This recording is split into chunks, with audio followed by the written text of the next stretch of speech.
નમસ્કાર. તો ઘણા બધા વિષયો કોલેજોમાં ભણાવવામાં આવતા હોય છે, જેમ કે ઘણા બધા હોય છે, ગુજરાતી ને ઇંગ્લિશ ને કાઉન્સેલિંગ ને ઘણા બધા વિષયો.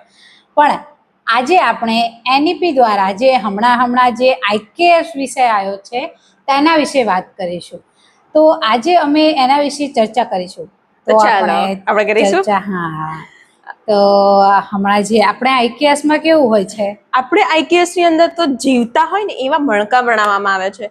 અને બીજે બધે આઈકેએસમાં કેવું હોય કે નોર્મલી ઇન્ડિયન નોલેજ સિસ્ટમ ની અંદર જે ઇન્ડિયન ની હિસ્ટ્રી આવતી હોય એને અકોર્ડિંગ જે વસ્તુ આવતી હોય એ શીખવાડે છે. પણ આપણે પોતાના જીવનમાં કેવી રીતે આને અપ્લાય કરીને આપણે રાષ્ટ્રને કેવી રીતે આગળ વધારો, આપણે રાષ્ટ્રના સંઘને કેવી રીતે લઈને આગળ ચાલવું, એની વાત કરવામાં આવી છે આપણા આઈકેએસમાં. તો એના આપણે થોડા મણકા મને કહેશો તમે?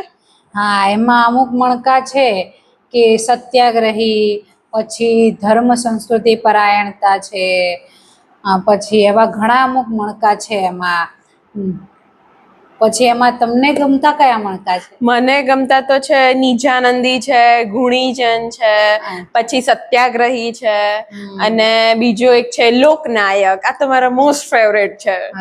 અને આ લોકોને એવું થતું હશે વિડીયો જોઈને કે મણકા કેમ કે છે આને. પણ મણકા એટલે આપણા જીવનને એક આમ રચના કરવા માટે જે મુખ્ય જરૂરી છે, એટલે આપણે એને મણકા કહીએ છીએ. અને એમાં એવું છે કે આ એક જે મણકો છે ને એ એકબીજાથી જોડાયેલા એક સાથે કનેક્ટેડ છે. એક રીતના સ્ટેપ છે બધા, એક આપણે ઉપર ચડવાના. જેમ કે આપણે પહેલા સેમમાં હતું કે અસ્તિત્વ એટલે પોતાનું અસ્તિત્વ જાણવું એટલે ભાઈ બહુ મોટી વાત છે. એટલે પહેલા તો પોતાને ઓળખવાના છે, પછી પોતાનામાં શું અનન્યતા છે, પોતાનું હોવાપણું શું છે, એટલે એ રીતે પછી આવી રીતે અલગ અલગ મણકા. ટોટલ 52 મણકા છે આપણા, નહીં? હા, 52 મણકા છે. તો એમાં વાત કરીએ આપણે સત્યાગ્રહીની. તો સત્યાગ્રહી એટલે કે જે હંમેશા સત્યનો આગ્રહી હોય, એટલે જે હંમેશા સત્યનો જ સાથ આપતો હોય. કોઈ પણ પરિસ્થિતિ હોય પણ એ હંમેશા સત્યને જ સાથ આપે. એટલે રાષ્ટ્રની અંદર, આપણે સંઘની અંદર કે ક્યાંય બી હોય, સત્યની સત્યને જ લઈને સાથે લઈને ચાલે. પછી આપણે એક મણકો જોયો નિજાનંદી. એટલે કે પોતાના અંદર મસ્ત આમ પોતાની મસ્તીમાં જ, પોતાના આનંદમાં જ રહે. અને હંમેશા એ કેવું કહેવાય ખબર કે જેવો સંગ તેવો રંગ, એવું કે ને બધા. તો એની અંદર એમાં કહેવાય કે આપણે પોતાના આનંદથી જ આપણે કોની સાથે રહેવું એ નક્કી કરવું, કોની સાથે આપણે આનંદ માણવો. પણ આમ નિજાનંદી એટલે પોતાની મસ્તીમાં મસ્ત રહે. પછી બીજો એક મણકો આપણે જોયો લોકનાયક.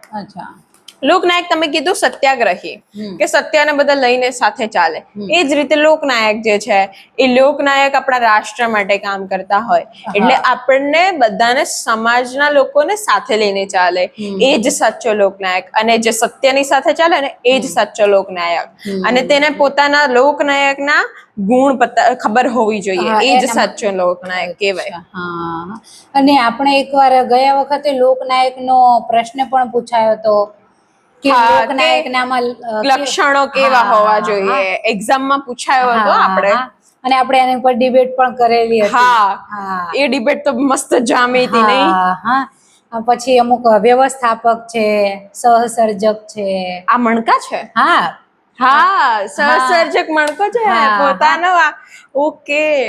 એમાં આ સહસર્જકમાં કેવું કે આમ બધાને સાથે લઈને ચાલે. મને ખબર છે કે મને બધું જ આવડે છે, પણ હું બીજાને કેવી રીતે શીખવી શકું અને એને લઈને કેવી રીતે સાથે ચાલી શકું. એટલે ટૂંકમાં પોતાની પાસે બહુ બધા કૌશલ્યો હોય, પણ પરંતુ એ એકલા ના કરે, એની જગ્યાએ બીજાને સાથે જોડીને ચાલે. બસ એ જ. એટલે સહસર્જક કહેવાય એને. એટલે બધાને કોઓપરેટિવ. સંજ્ઞાનો ભાવ, જે સંઘનો ભાવ હોય ને એ એનામાં હોય. પછી વ્યવસ્થાપક. તો વ્યવસ્થાપકમાં જે યોગ્ય વ્યવસ્થા કરતો હોય એને કોઈ પણ તમે આમ ઘરમાં જુઓ કે આપણે ગમે ત્યાં જોતા હોય છીએ, અમુક વ્યક્તિ એટલું પરફેક્ટ રીતે બધું વ્યવસ્થાપક કરતા હોય છે ને, એટલે બધું એ લોકોને પરફેક્ટ જોઈએ, વ્યવસ્થિત. વ્યવસ્થાપકમાં કુશળ આયોજક કરનાર એકદમ એક મિનિટનું આમ બરાબર આયોજન, પરફેક્ટ પ્લાનિંગ. હા, બરાબર આયોજન કરે કે આ મિનિટે આ કરવાનું છે. એવો માણસ કેવો હશે ને, એનું બધું જ આમ પરફેક્ટ હોય. હા વ્યવસ્થાપક ટાઈમ મેનેજમેન્ટ થી માંડીને એક મિનિટ એનો પરફેક્ટ ચાલતો હોય. હા એવું માણસ બનવું એટલે કઈ નાની વાત છે. તો પછી એક નિરંકારી. ઓ નિરંકારી એટલે તો અહંકાર વિનાનો, હા અને સહજતાથી બધાની સાથે વાત કરે, સહજતાથી બધાની સાથે વ્યવહાર કરે. હા નિરંકારી તો બહુ મોટું છે. હા એટલે આપણે એને ત્યાં સુધી પોતાના પદ કે પોતાના જે હોય એનો અહંકાર ના આવો, એ જ મોટી વાત છે એનામાં તો. ગમે એટલું પદ મોટું કેમ ના હોય, પણ તો પણ આપણાથી નાના હોય અને એવું ના સમજવું કે આ આવી રીતે છે. સાચી વાત છે. એનામાં 0 અહંકાર હોય એટલે પછી નિરાહંકારી.